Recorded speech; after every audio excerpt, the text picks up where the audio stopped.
Hello, Aquarius, and welcome to November 2019. Oh, this month. It is one of those months. They happen every few months where we're working with kind of more mysterious energy. And we're not working just to get results, jump to conclusions, get somewhere as fast as we can. We're working slowly and with intention and with ease.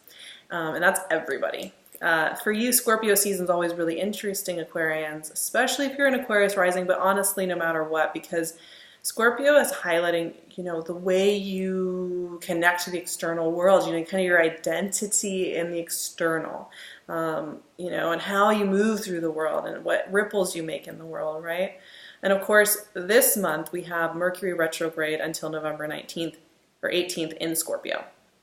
So we're working with that internal energy. Mercury retrograde kind of puts the spotlight internal. It slows us down. And one of the first notes that came up when I was looking at Aquarian energy was trust any quiet pockets, and rather than trying to ignore them, lean into them.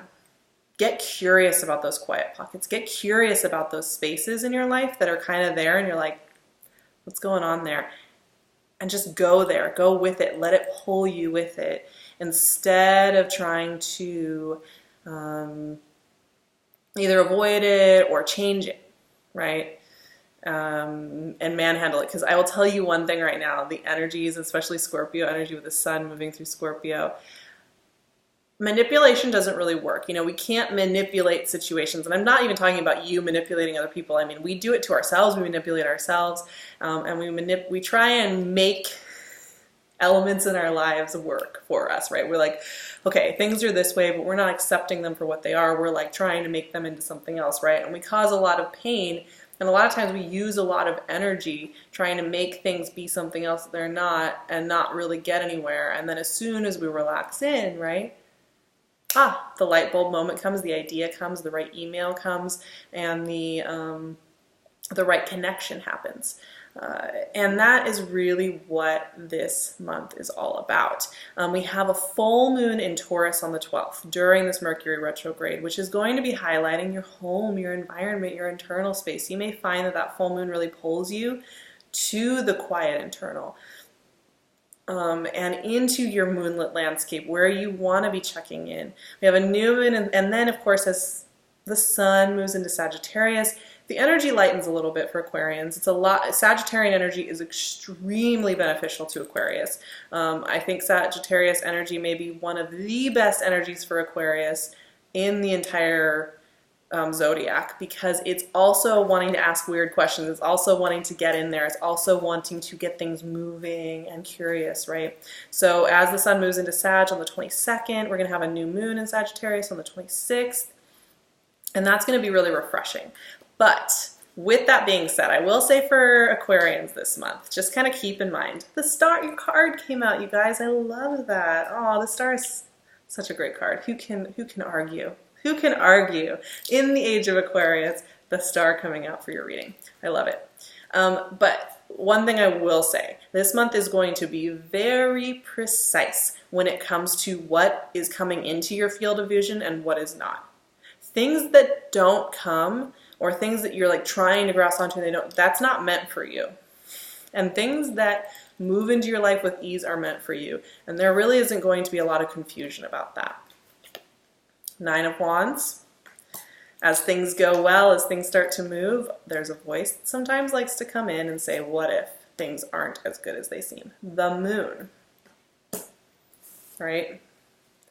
One of the important things that happens in feeling connected and in alignment, when we start to move in ways that honor our wild internal voice, and we start to lean into the quiet pockets of our soul that need to be listened to.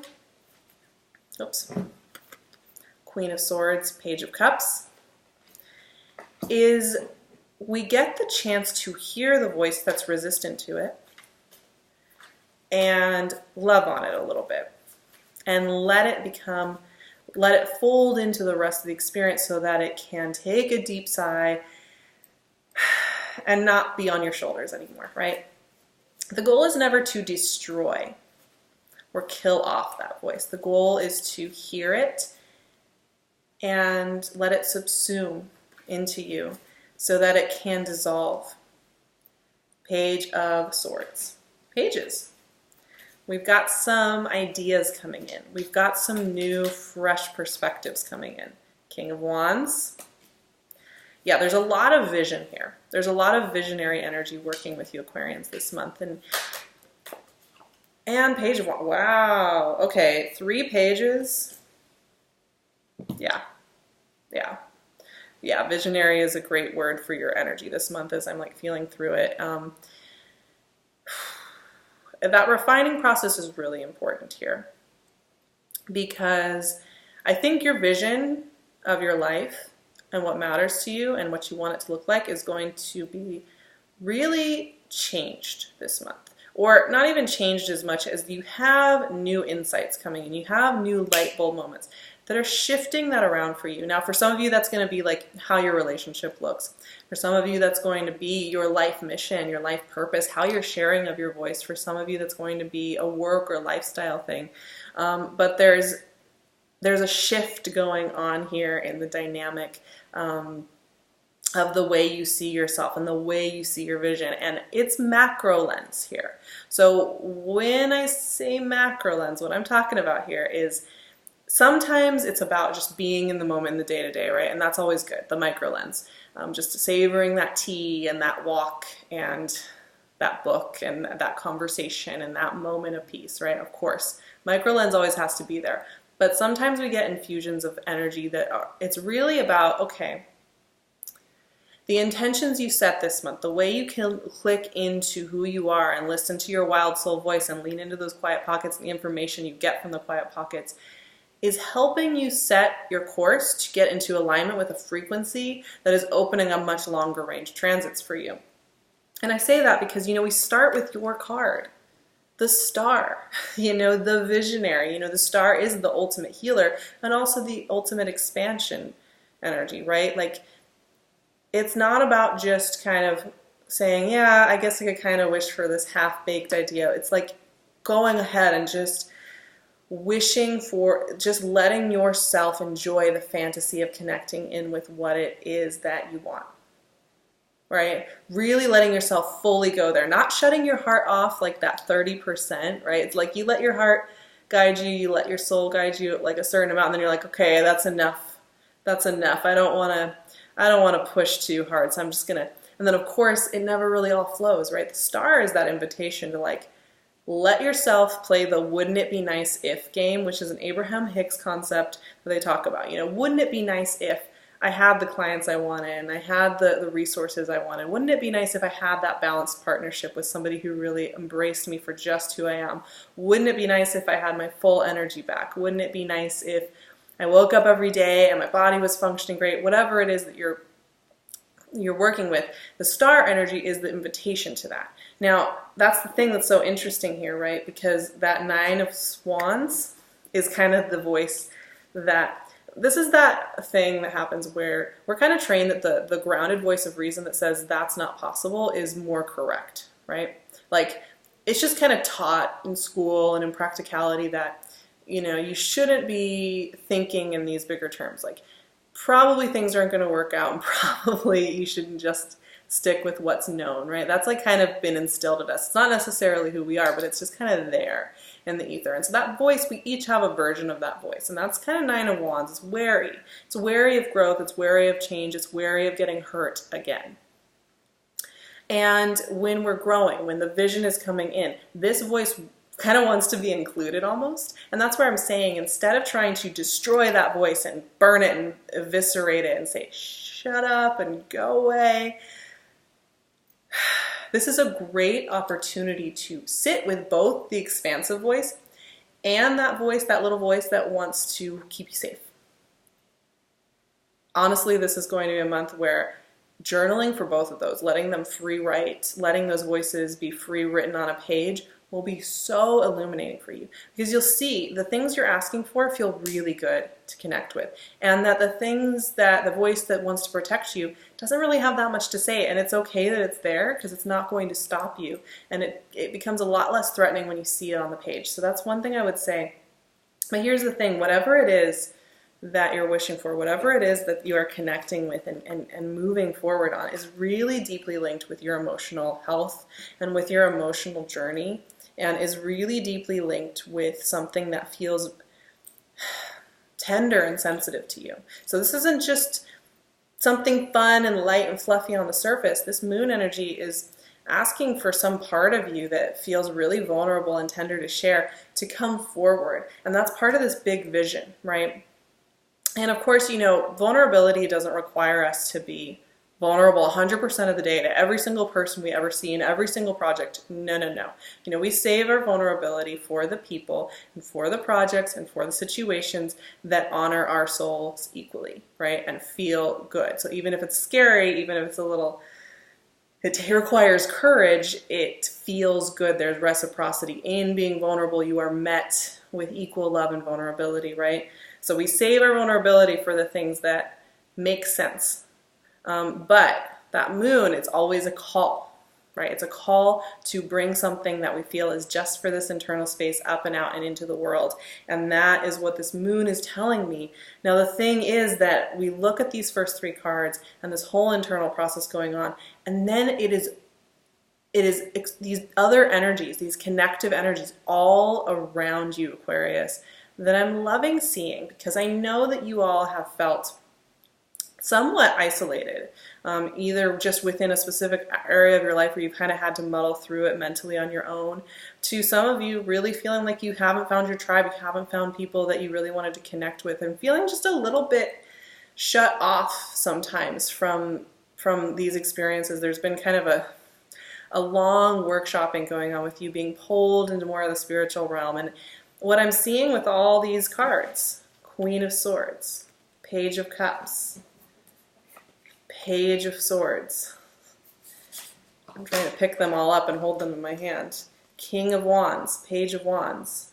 Look at all these personalities. Look at all this energy. Look at all this connectedness, this communicative, open-hearted energy that is coming here for you.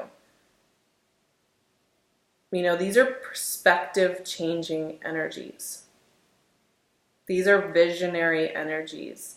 These are energies that rile things up and get things moving. You know, it's not about stagnation. It's not about sitting still and waiting for the right time. It's about connecting in. You know, and you may find that you're kind of in that Queen of Swords position. So Queen of Swords, I've nicknamed her the Boundary Queen, and Brene Brown says, you know, the most loving people are the people with the best boundaries.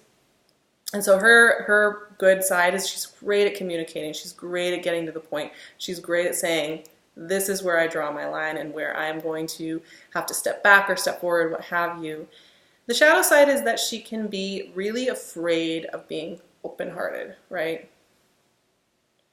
It's easy to draw a boundary and say, stay away. Well, sometimes it's easy, but sometimes it's not so easy. But she does have to struggle with that, right? So it's like, okay, step one, you have your healthy boundaries, you know where you have your limitations, but then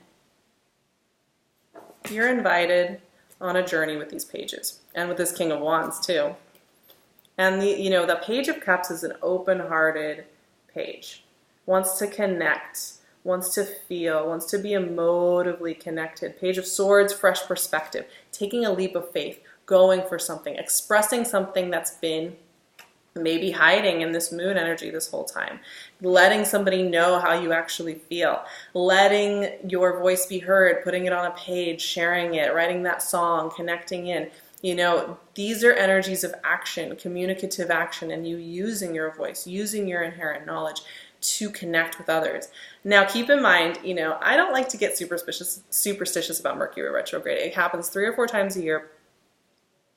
It's a really great transit to check in with yourself, make sure that you are really listening to your soul and not just moving through the world just to move through the world. It slows us down. It slows us down from this technological age of hyper speed. Make sure we're getting clicked in. And, you know, sometimes that can muddle the messages. You know, it can muddle how we hear another person. It can muddle how another person hears us. It can muddle the way messages get transmitted. But after that Mercury goes direct, there's a clarity here going on. There's a visionary clarity going on here where you are connecting in with some really important people and opportunities. And they're visionary, because the thing with the King of Wands and the Page of Wands, it's kind of the energy of having a viewpoint 20 miles down the road, being able to like see the vista ahead. And, you know, these can be stubborn energies, admittedly. We can all admit that King of Wands and Page of Wands can be really stubborn. No, we're doing it now, we're doing it this way. And they're action-oriented. They're about creativity and taking those bold steps and going for it and stepping into leadership. And you may be noticing this energy is really strong around you this month.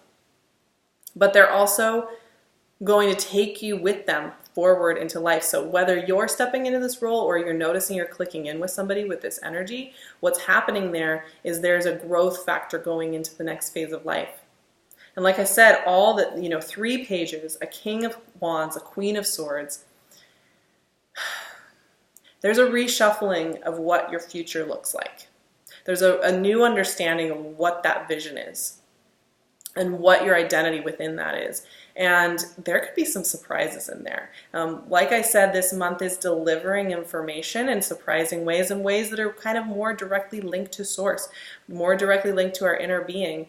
And so therefore, the way those things get delivered is often different than how we've concocted them in our minds. You know, we pre-write our little scenarios and in our conscious minds. And of course, rarely do those scenarios go exactly according to plan, unless you're in kind of that aligned meditative state. Sometimes we'll get those downloads. But, you know, there's no controlling in the way that we do when we're trying to like map it out specifically, right? And the more you try and have control, the more out of control you will feel, and the more you are like leaning in and you're listening, the more connected you're going to be feeling. So that's going to be the balancing point for you Aquarians this month, is finding ways to release control, lean into the spaces, and then watch as all this energy floods in. Because man, 3 pages, I know I keep saying it, but like 3 pages is a huge modulation to where you're getting information, and the information that's coming in, you're getting a lot of big, bold surprises, a lot of big, bold, new opportunities coming in for you to share of your heart, to share of your creativity, to feel connected. And it's the right timing for that for you all. It's definitely the right timing there for you all. So I have some affirmations for you all for November, this powerhouse of a month, with all its mystical energy and all its kind of mysterious, magical ways. So here we go. I listen into the quiet spaces to hear my wild soul speak. I allow change and shift to bring in fresh light and perspectives. I honor the ways I am changing and how I move through the world. You all deserve to be playing and creating and sharing your voice and feeling happy and joyful and connected. You deserve all of that beautiful energy, and I really do believe in that journey for you. If you're curious about that Mercury retrograde in Scorpio, I will be having that discussion on my Patreon. So if you haven't joined me yet, I would love to see you over there. And for those of you who have joined me, thank you so much. It means the world to me to have you with me on that journey. I'll leave that link below. I'm also starting to compile my notification list for the 2020 reading schedule. I haven't opened up my calendar for 2020 yet, but I will be in December probably. And so if you want to know when that calendar opens up, send me an email and then I will get you on the list so that you can be notified when it is time to schedule. If you're interested in working with me in 2020, I know that Aquarius season is not that far away. So birthday readings are always fun. I will see you guys in December for more of this wild, powerful ride, and I'm sending you so much love. You can also find me on my Instagram at SARAHTAROT, and I would love to see you over there as well. I'm sending you my heart. I'm sending you all my good love, grace and peace, and all the beautiful things that come your way. I know it's going to be amazing.